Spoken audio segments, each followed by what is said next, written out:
Dans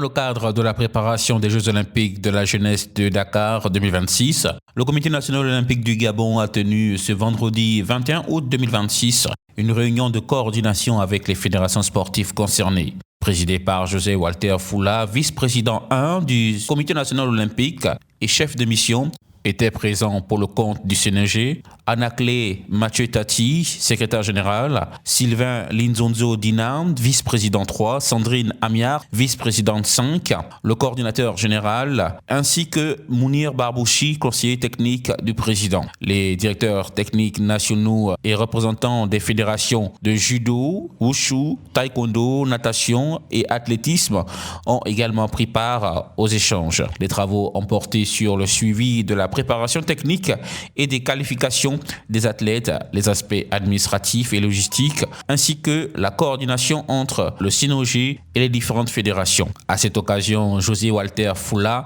chef de mission, a invité les fédérations concernées à s'atteler pleinement aux préparatifs afin de permettre aux athlètes de se préparer dans de meilleures conditions. Pour nous, cette deuxième réunion consistait à faire le point sur les aspects d'accréditation, le point sur les situations administratives, le point sur la logistique, mais surtout le point sur la préparation de nos 7 athlètes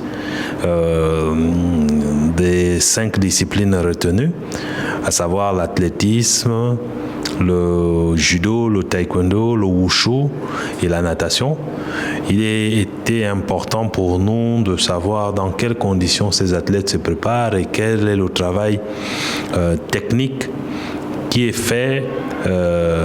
été fait et qui va encore être fait jusqu'au mois de fin octobre et début novembre de façon à être efficace et bien présent pour représenter le Gabon à ces Jeux.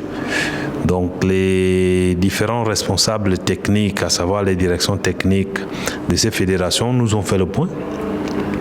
Nous sommes heureux de constater que les athlètes se préparent dans les bonnes conditions.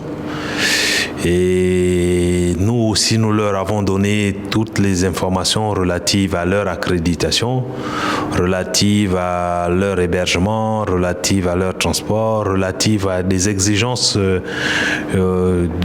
dites médicales, d'antidopage. Aujourd'hui, il n'y a plus de participation sans mettre en avant tous ces aspects-là. Donc, il est important que cela ne vienne pas constituer une difficulté ou un blocage pour un athlète qui doit représenter le Gabon. Donc c'est un échange qui a été fructueux de part et d'autre. Je pense que les responsables techniques partent rassurés quant à tout ce qui est mis en place du côté du comité olympique pour préparer et organiser le déplacement de la délégation gabonaise. Et nous, au niveau du comité national olympique, nous nous sentons un peu rassurés de savoir que ces athlètes qualifiés pour représenter le Gabon continuent leur préparation dans des bonnes conditions et nous ne pouvons que nous en réjouir. Une mobilisation collective qui traduit la volonté du CNOG d'assurer une préparation rigoureuse, une meilleure coordination et une participation à la hauteur des ambitions du Gabon.